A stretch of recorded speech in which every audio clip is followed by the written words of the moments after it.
zarabo atabakomeye n'aboroje nd'Uwiteka ati isi yose nd'Uwiteka ati abanyarwanda abanyarwandakazi nd'Uwiteka ati nd'Uwiteka ati ndatambutse ati ndaje murambonye rebonesire mandotaya zopaya ati nkababaza ati nd'Uwiteka ambese iyo umubibyi abubye imbuto zo mini mandotaya zorabo ati ndaje ati ngeze mu nsina zanjye ati nje kuzicira ati nje gukonyora ati nd'Ubonesire jezizo meni mandotaya zopaya rabini mandotaya zopaya mando ati yemwe abansenga ni munsenge ati yemwe abanyamaza ni munyamaze mando ati nkavugana n'abanyarwanda abanyarwandakazi ati kandi n'abakomeye n'aboroheje ati nd'Uwiteka ati mu byahishuwe 22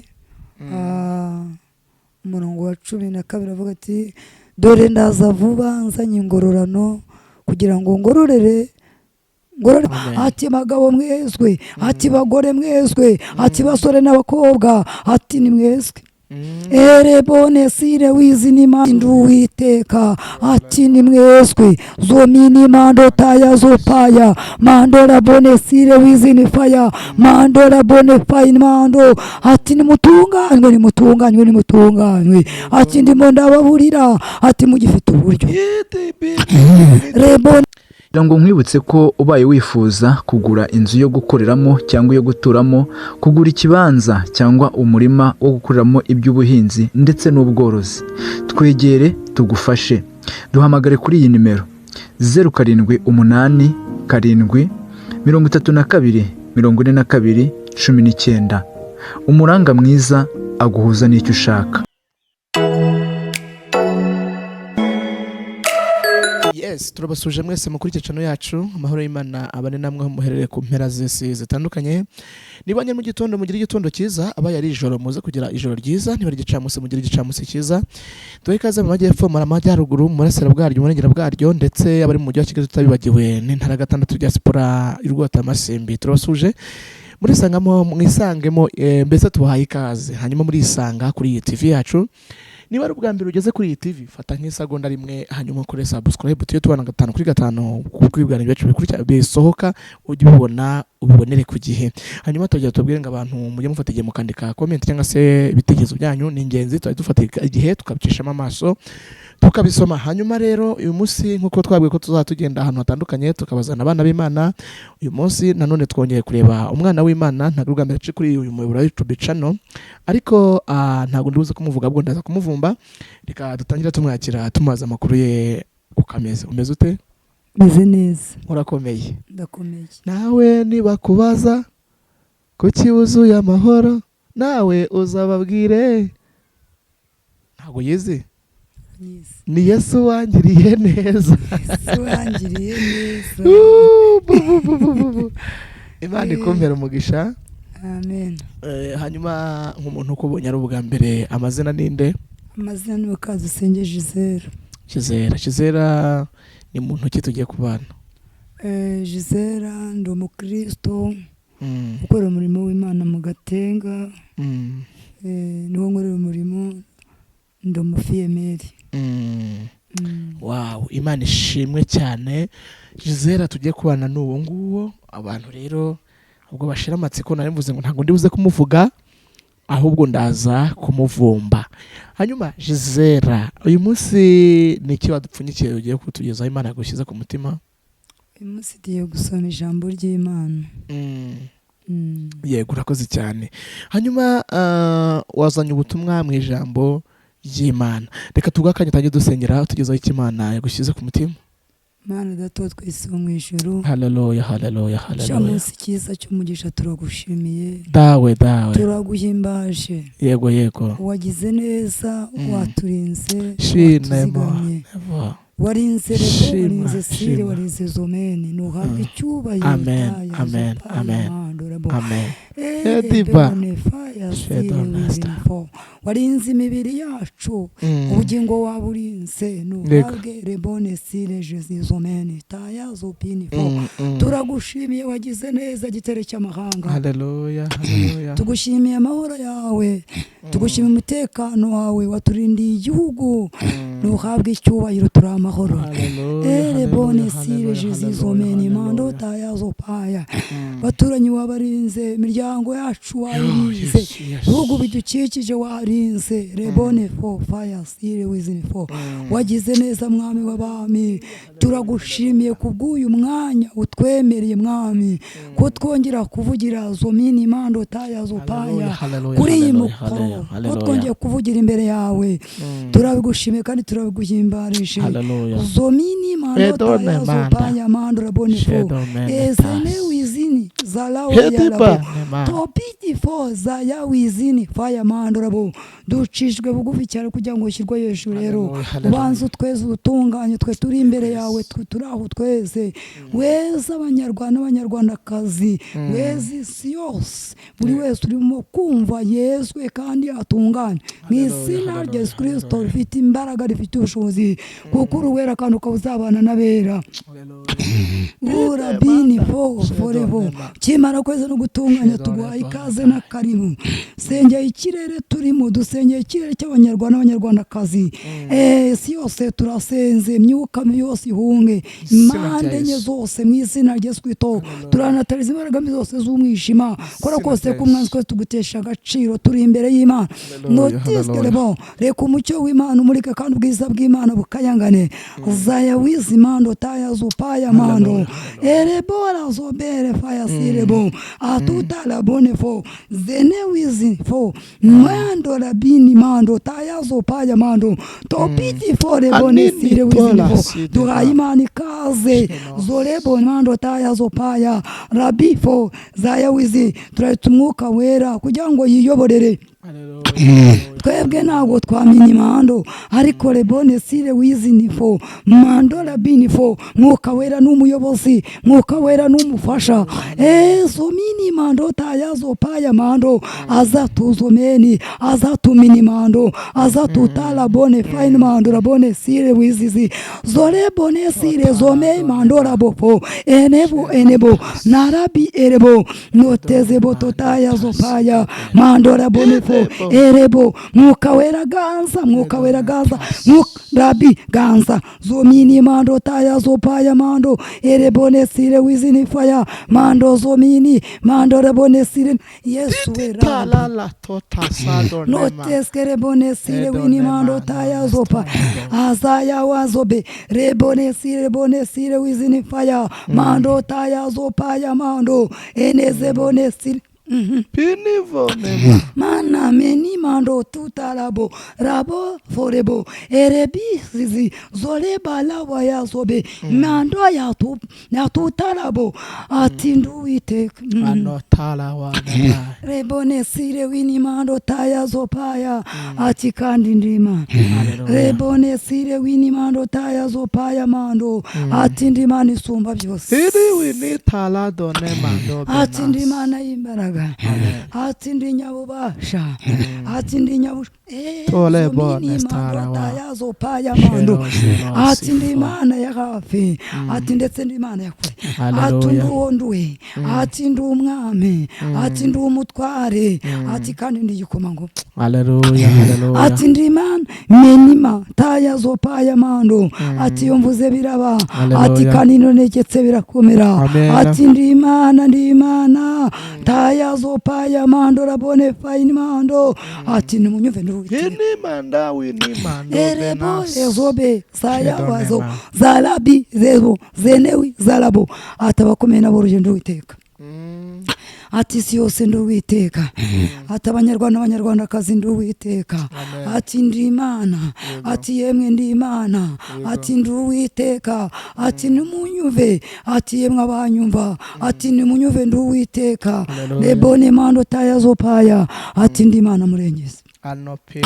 ati kandi ndi Imana ndatabara erebone sire Jesu meni mando taya zopaye rabini mando taya zopaya mando ati yemwe abansenga ni munsenge ati yemwe abanyamaza ni munyamaze ati nduwiteka meni mataya zopaya mando ati nkavugana n'abanyarwandakazi ati kandi n'abakomeye n'aboroheje ati nduwiteka ati nimwihane ati nimwezwe ati nimutunganywe yemwe ati ku gato ndetse no ku kanini redo beni mando taya zopaya mando ati mwige gukora neza ati nduwiteka ati ndi Imana mando taya zopaya mando zaya wizini faya mando rabone sirebo ati kigiye nicyo kweswa ati kandi nicyo gutunganira ati nimwihane ati nimwezwe yemwe ati nduwiteka ati bagabo mwezwe ati bagore mwezwe ati basore n'abakobwa ati nimwezwe erebone sire wizini mando taya zopaya ati mukureka ibyaha ati nduwiteka ati yemwe mando taya zopaya mando rebone sire wizini faya ati dore ndaje ati kandi ndaje ati nduwiteka ati ndoreje guhana ati kandi je no guhemba ati dore nzanye ingororano rebone sire Jesu meni mando taya zopaya ati ariko n'ibihano biraje ati nduwiteka ati nimwezwe zomini mando taya zopaya mando rabone sire wizini faya mando rabone fine mando ati nimutunganywe ati ndimo ndababurira ati mugifite uburyo rebone sire wini mando taya zopaya mando ati ndi Imana ireba arabi erebo ezene wizi zaya wizi ati kandi nkitegereza ati nimwezwe erebone sirebo ati abasambanyi ati mu busambanyi bwanyu ati muve mu busambanyi bwanyu erebone sire wizinifo ati abasinzi ati muve mu businzi ati nduwiteka ati ndi Imana ati abarozi ati muve mu burozi ati ndi Imana ati ndi nyiricyubahiro rebone sire Jesu meni mando taya zopaya ati ndi nyiricyubahiro erebone sire Jesu meni nkavugana n'abanyamashyari nkavugana n'abangana ati nimuve mu by'umurimo ati nduwiteka erebone sire wizini faya mando taya zopaya ati kuko ndi Imana ati kuko ndi nyiricyubahiro zaya wizi mando taya zopaya ati ndi Imana ati kandi cyo nyine ntabwo nzagira ati nduwiteka rero ati ntabwo nzareka izina ryanjye ritukwa ati kandi cyo sinzagira undi ati nduwiteka ati yemwe ati yemwe biremwa byanjye ati yemwe biremwa nibumbiye ati nduwiteka ati nabakora uko nshatse ati nimwiyarure rebone sire Jesu meni mando taya zopaya arabi erebone sire wini mando taya yasika nkavugana n'abankorera nkavugana n'abakozi banjye ati nimunkore mugifite uburyo rebone sire wini mando taya zopaya ati n'uburi umuririmbyi ati n'undirimbira iyo ufite uburyo ati kandi ushyizeho umwete ati kandi unkorera ununganiye rwose ati niburi n'umuhanuzi atuhanure ati kandi ushyizeho umwete ati kandi wejejwe ati nduwiteka ati ndi Imana ireba rebone mando taya zopaya mando nkavugana n'abiyobagiza mu itorero ati nduwiteka ati ndareba erebone sire Jesu meni ati ndaje mu itorero ryanjye erebone sire Jesu meni mando taya zopaya ati kandi murambonye ati nje gukura urukungu mu masaka rebone sire Jesu meni mando taya zopaya ati ndaje nje gucencura ati nduwiteka ati nje gukura inama mu ihene ati nduwiteka ati nimwiyarure ati nduwiteka ati mwongere mwiyarure ati ndima taya zopaya mando rabone sire wizini faya mando rabone sire wizini fo ati wowe unyere bone sire Jesu meni ataya zopaya paya mando erebone siredo ati kandi nawe uhagaze ati wirinde utagwa ati nduwiteka ati ndatambutse ati ndaje murambonye rebone sire wizini paya mando taya zopaya ati nkababaza ati nduwiteka ambese iyo umubibyi abubye imbuto zo mini mando taya zopaya icyabibye si cyasarura nkababwira ngo nduwiteka rero buri wese icyo abiba nicyo azasarura erebone sireje zizomeni mando taya zopaya niyo mpamvu mbaburiye ubu ati nduwiteka rero rebone mando taya zopaya mando rabo erebo arabo ati ndaje ati ngeze mu nsina zanjye ati nje kuzicira ati nje gukonyora ati nduwiteka ati ndakonyoye rebone sire wini mando taya zopaya mando ati kugira ngo zere neza labini mando taya zopaya mando ati dore ndatemaguye ati nkuyega inzitizi ati dore nkuyega impamvu za lawini mando taya zopaya mando ikababwira ngo nduwiteka amen ikababwira ngo uyu ni umunsi rebone sire wini mando yemba nateguye nk'Imana ati kugira ngo mburire abanjye rebone sire wizinifo ati se mbabwira amahoro ataya zopaya mando rebo ndababwiza ukuri kuriho ati nduwiteka rero ati ndi Imana taya zopaya mando ati kandi nje kurengera ati nje kurengera ati nje gutabara ati nje kumara intimba zo mu mitima ati nje guhoza abarira ati nduwiteka rado bene mando taya zopaya mando rabone fine mando ati kuko ndi Imana ifite byose mu kiganza cyanjye ati harimo ibyiza ati nibi birimo ati ariko ndaje ati nje gushyira mu mahoro abo bacino n'ingone redo bene mando taya zopaya mando ati ndahagurutse nduwite erebone serebola zobe erebola bo ati nje kurenganura abarengana ati nduwiteka menima taya zopaya mando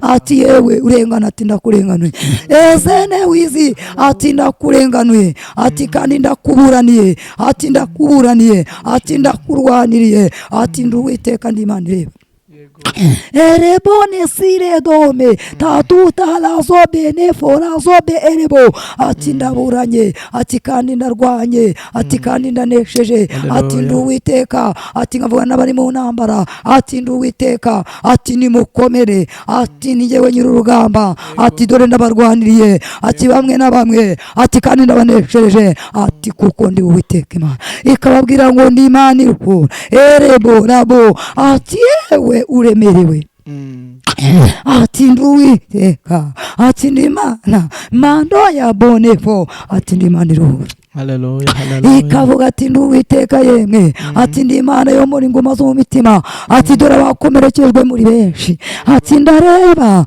ati nje kumura ingoma zo mu mitima ati nduwiteka redo bene mando taya zopaya ati nje kumura zomini mando taya zopaya mando rabo enezebo ati ndomoye erebo ati ndomoye ati kandi ndomoye ati kuko ni utwiteka alabini mando taya zopa zayawizi nkavugana nawe uri kurira ati wowe wikoreye amaboko uri kurira uri kireba hirya no hino ubuze urubyaro ati nduwiteka ati ndi Imana itanga urubyaro ati kandi ndakuzi ati kandi ndakubona ati ndi Imana ikura ku musozi nje kugukura kuri umusozi ati ndakurengeye ati nyumva ndakurengeye ati kandi ndagutabaye atakira guheka ati kuko maze igihe kirekire ku musozi atari ko nje kuguhekesha nje kugukikiza nduwiteka akira message yawe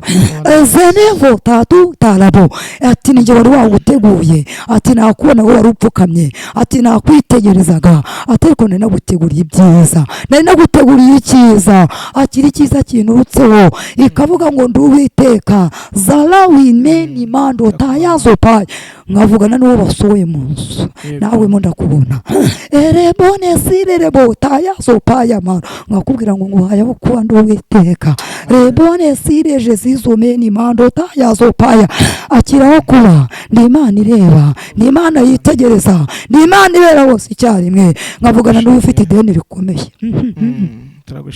ati ndi Uwiteka yewe ndi Imana yishyura ideni, nawe ndakwishyuriye erebone sireze ne wizini faya mando yasika, nkavugana n'uyu mbona uri mu bitaro, nkakubwira ngo ndi Uwiteka yewe erebone sireje zizomeni, ufite umuntu uri muri koma zaya wizi bagoye fagitire wabuze icyerekezo zomini mando tayazo paya mando rabopo nje kwishyura nishyuye ibitaro, nishyuye ndi Uwiteka, ikaba ngo ndi Uwiteka rabone mando tayazo paya, bwoko bwanjye zope biremwa byanjye niremeye, ndi Uwiteka ndi Imana igushimira mu babi n'abeza, ndi Imana ndi umutunzi w'imbabazi, zomini mando tayazo paya mando radobe ne mando tayazo paya, nkozi ibikomeye rebo mu gihugu cy'u Rwanda, nkozi ibikomeye, ndi Uwiteka ndi Imana tayazo paya mando rabonefo,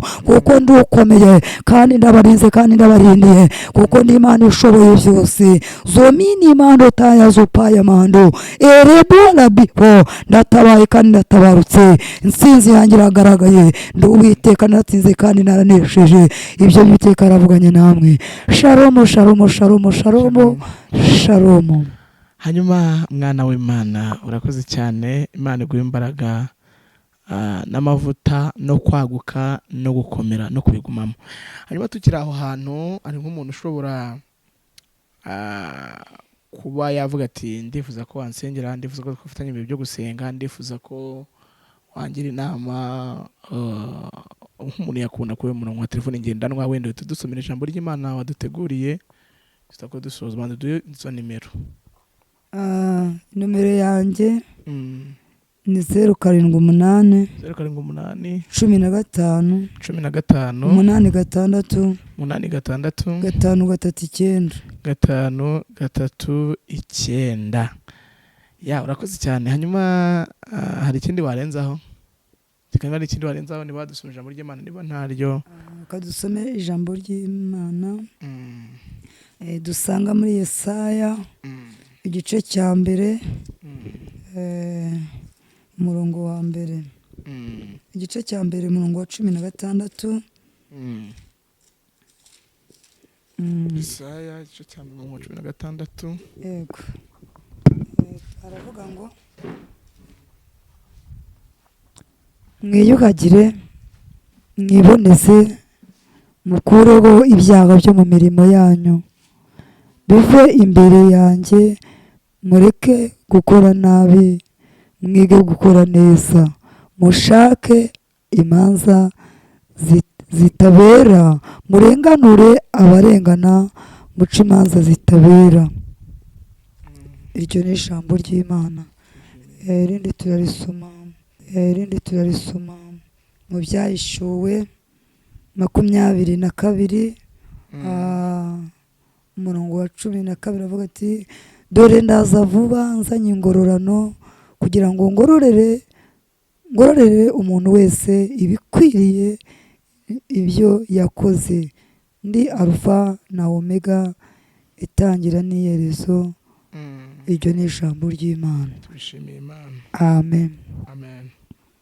Imana iduhana umugisha. Ijambo ry'Imana rero riri kudukangurira kwezwa no gutunganywa, tugakuraho ibyaha byo mu mirimo yacu. Imirimo yacu dukora, haba mu rugo, mu ngo, ku bagabo n'abagore, tugakuraho ibyaha byo mu mirimo. Imana idufashe kandi Imana itugirire neza. Niba afite akazi kagiye gatandukanye, tugakuraho ibyaha byo mu mirimo yacu. Imana itugirire neza, Imana itwambike imbaraga, Umwuka Wera adusange kandi adusobanurire cyane. Imana itugirire neza, dukureho ibyaha byo mu mirimo yacu dukora ya buri munsi. Waba uri mu rugo nta kazi ufite, ako nako ni akazi. Imana itugirire neza mu baturanyi n'akazi, dukureho ibyaha byo mu mirimo yacu, dutunganire Imana kudukangurira kwiga gukora neza. Imana itugirire neza, Imana itwambika imbaraga. Biragoye kandi biraruhije, ariko Pawulo yabivuze neza aravuga ati shobozwa byose na Kristo umpa imbaraga. Kristo aduha imbaraga kugira ngo tubashe gukora neza. Ahangaha 22 aravuga ati dore ndaza vuba, ati ndaza vuba nzanye ingororano kugira ngo ngororere buri wese, umuntu wese ibikwiriye n'ibyo yakoze. Imana idufashe kandi Imana itugirire neza. Njya mvuga ngo umuntu akora neza, ineza akayisanga imbere, n'ukoze nabi nawe nuko ibyo akora bisanga imbere bimurindiriye. Twige gukora neza, abagabo n'abagore, basore n'abakobwa, abakomeye n'aboroheje. Imana itugirire neza. Bikongera bikanambabaza ukuntu umuntu akora nabi yarangiza agakora ibyo akoze agakorera nabi umuryango we, abana be bakagubwa nabi ko akoze nabi. Twige gukora neza, ndabakangurira kwiga gukora neza, nanjye mbyikangurira, kuko byose tubishobozwa n'Imana yo mu ijuru. Niyo nyiri imbaraga, niyo iduha imbaraga. Imana idushoboze gukora neza. Imana ituzomeni, ituminimando, idushoboze kandi itugirire neza, kuko ni Imana ishoboye byose kandi n'irubasha, ibasha gukora cyane kurusha iyo tuyisaba. Tubyige, tubyitoze. Naratangaye aho uva ngo umugabo ngo yishe umugore we, naratangaye aho nuva ngo umugore yishe umugabo we. Imana idushoboze, itugirire neza. Twambara imbaraga abanyarwanda n'abanyarwandakazi, twambara imbaraga abari kunyumva, twese twambara imbaraga kugira ngo kubasha gukora neza, kuko byose tubishobozwa na Kristo uduha imbaraga. Ntacyo twakwishoboza rero, dushobozwa n'Imana yonyine. Imana idushoboze kandi Imana itugirire neza. Dukomerere mu Mana. Jambo ry'Imana ryarambwiye ngo ibisigaye byose dukomerere mu Mwami Yesu, ngo no mu mbaraga ze no mu bushobozi bwe bwinshi. Imana itugirire neza kandi Imana itwiteho kugira ngo tutaza gutsindwa n'uburiganya bwa Satani.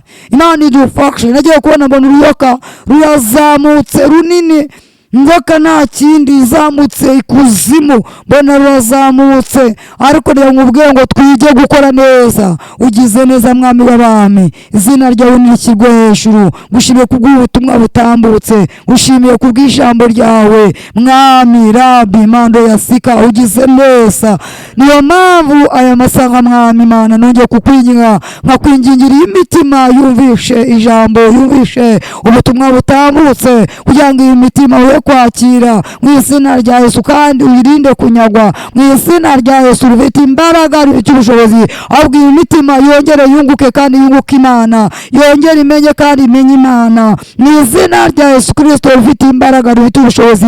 Uko niko senze, uko niko nkwinginze. Wowe uri Imana ikomeye kandi uri Imana y'imbaraga, uri nyabubasha, uri nyabushobozi. Uravuga bikaba kandi utegetse birakomera. Nyemera aya masaha utegekeye muri mitima mu izina rya Yesu Kristo. Windura ibitekerezo bya benshi, batekerezaga nabi batekereze neza, bakoraga nabi bakore neza, kuko uri Imana ishoboye byose. Uko niko nsenze kandi uko niko nkwinginze mu izina rya Yesu. Uri Imana y'imbaraga, uri Imana y'inyabubasha, uri Imana y'inyabushobozi.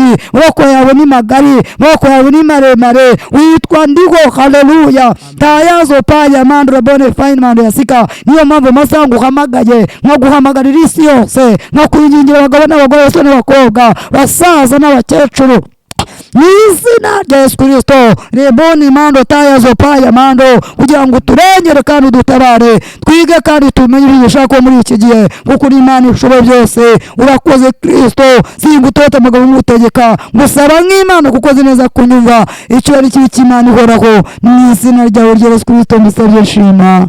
Amen. Hanyuma mwana w'Imana, urakoze cyane ubutandi kujya kugutumira cyangwa se kongera gushaka kuduha ubutumwa cya message Imana uzatwemerere wongera ugaruke. Hanyuma tugusabirisha, hanyuma abantu wese kwa turi kumwe turavuzenga Imana badore umugisha.